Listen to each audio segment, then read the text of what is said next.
Eric Orange with Burlington County Parks, and today with the Warden's House Gallery. The show is Hugh Campbell, Points of Origin.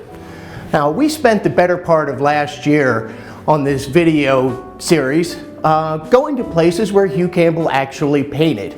So we actually made it to the beach, but most of the time Hugh spent right in Mount Holly. These paintings are of Green Street, one of his favorite hangouts. But it wasn't only Mount Holly.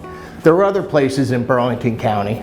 This painting, we think, is our agricultural center in Moorestown on Centerton Road. Follow me.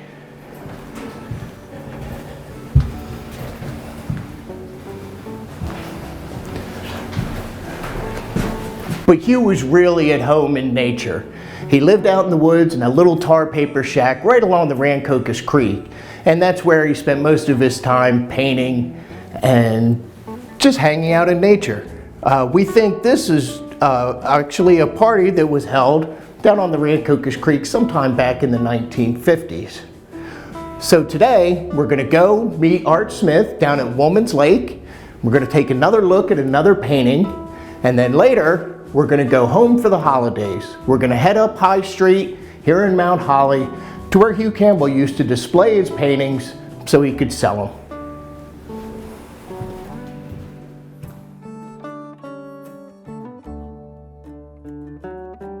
Thanks, Eric. We're down on Woolman's Lake with what is essentially a quintessential Hugh Campbell painting. You can see everything that he loves to paint in this piece. He's got the dynamic, dramatic water that leads us into this scene. His vegetation is heavy and mass with a lot of fun colors going on, of purples and turquoises and blues and greens in here. As our eye moves through this water and the shadows off of the trees, we have this brilliant setting sun highlighting and pushing everything forward. Well, one of the fun things for me about this painting, when I look at the previous paintings that we've looked at, is that there is a lot of finesse in this painting. His use of color is really developed. It's sophisticated here. In his earlier paintings, his water would be simply fairly flat, and maybe there would be some shadows, but here we have really rich shadowing going on, reflecting this vegetation down here and this vegetation down here. But along the surface of this water, there is all sorts of interesting highlights that reflect back up to the colors in the sunset. That's sophisticated for him. He has not done that.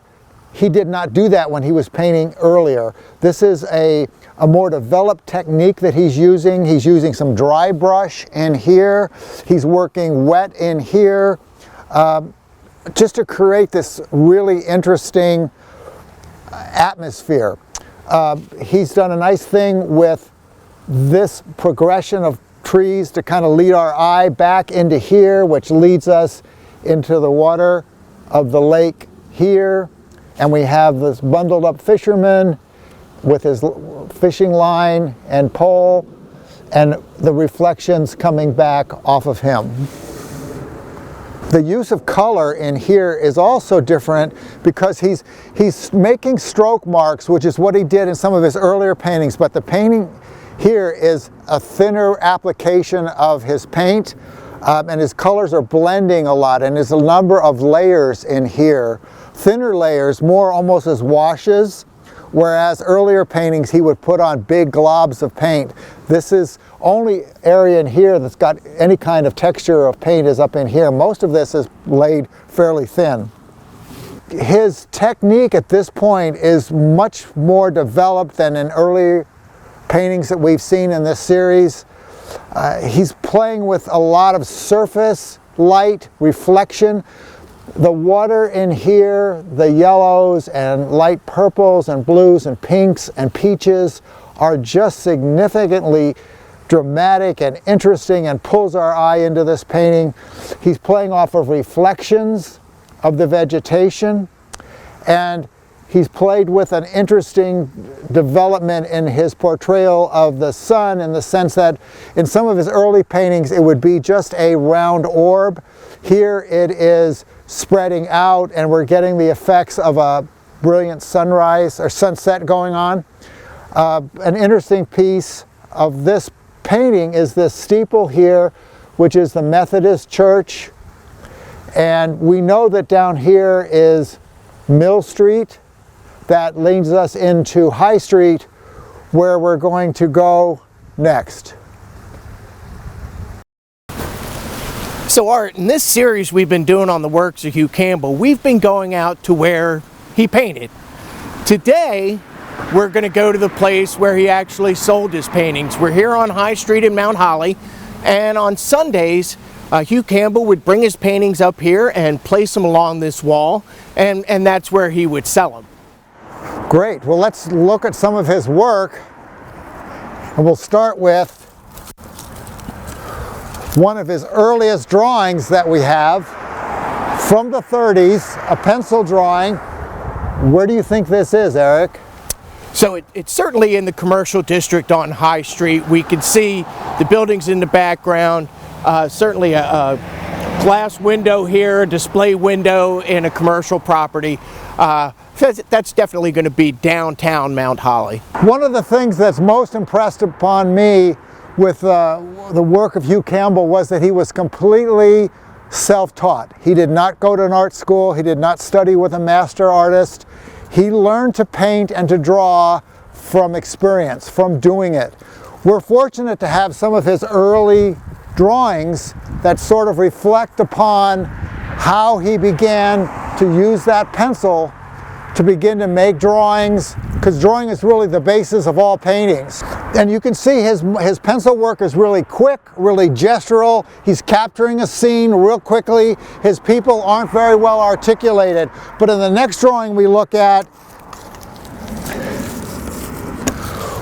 we can see that he's beginning to understand form more.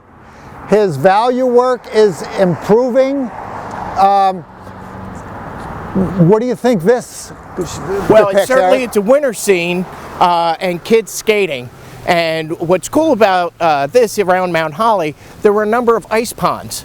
So in the early days, in the 30s and 40s and 50s, ice was harvested from these ponds once they froze over in the winter. And that certainly looks like it could be the case here.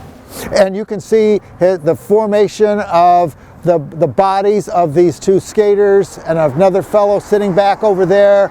The value work is much improved, and he's really capturing a scene. The drawings that we're looking at go back to the 30s, which is an interesting early time for him, a beginning time. And in this piece, which is really a pretty well evolved pencil drawing, nice dark shadows and values. He's articulated this wagon in really proper, really strong perspective. The scene is really composed in an interesting, unique way, with your eye kind of coming in here and then the buildings in back. Any thoughts on this, Eric? Yeah, I think this was probably the feed store, the mill behind Bisbee Street. And it really shows you that Hugh Campbell was bridging an era in time from wagons and horses to the automobile. And it wasn't strange for, even in the 1930s, for farmers to be going to the feed stores with the wagon. Great. Yeah, I think it really represents the kind of work that Hugh Campbell was doing. This is a really interesting piece. If I could show you this is a type of canvas, very short weaved, that's been stapled and then glued down to a piece of wood, thin wood, backing wood, and he has laid out a sketch initially, and then we can see him beginning to go back in and begin to paint in that scene. We don't have a lot of familiarity with how he processed his paintings, whether he drew them in first or if he just painted straight out. But this gives us an indication, at least in the 30s, where he was drawing and then he'd go back and paint. Yeah, and this certainly, we have no idea where this one was painted, but you know, using the birch trees there, and who knows, it could even be a self-portrait. With him gathering up wood or something like that. He lived for years and years without heat and electricity, so it could very well just be him out in the cold. And that's another interesting thing that I picked up from the work of Hugh Campbell, which is that as a plein air painter, you know, he painted all year long, including painting in the snow. When it was very cold, he didn't have a warm studio to go back to finish up his work. He lived in a shack, essentially, with no electricity and no running water. This is a really interesting painting for me. If you look at the material he painted on, this is just raw burlap.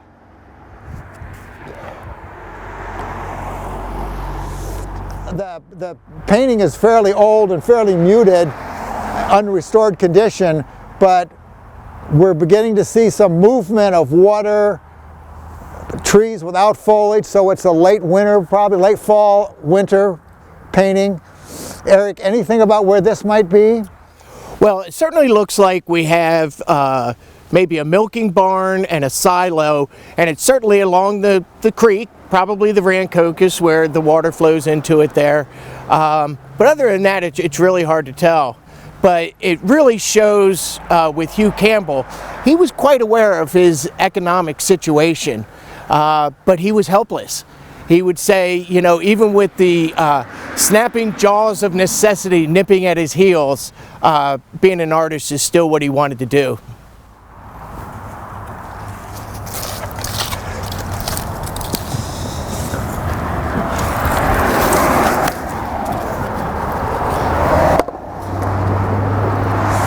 And finally, a painting on board, masonite.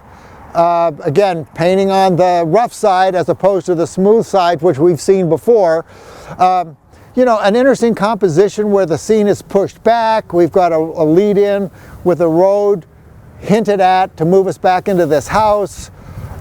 His use of colors is really expressive, like we've seen before in his work. And this line of trees kind of give us a break from the foreground to the background, and the background is very busy with vegetation and clouds and this idea of movement of sky across the back. Eric, anything on this one? Well, you know, this is a great example. During this series we've been doing, the point of origin, actually going to the places where Hugh Campbell painted. We've been really lucky that we actually know a few of those places. But we literally have hundreds of paintings, just like this one, where we're just not sure where they are, or if they still exist, or what's replaced them. You know, hopefully this series will motivate people who do have ideas to come forward and say, hey, you know, that was my grandmother's house and it was here and then it was torn down. Right. But so, Art, I'll tell you, just like so many of the paintings we've seen, to us they're just wonderful works of art and we can appreciate them that way. But to some people, they're, you know, great memories of life here in Mount Holly. Again, you know, that could be somebody's grandmother's house. You know, we talk about, you know, home for the holidays. And for some people who don't have a photographic history, you know, Hugh Campbell did us a great service. He got in people's backyards. He went to just the average house and immortalized it in art forever. So what do you say we take a walk downtown and see if we can find some more of these places? Sounds great.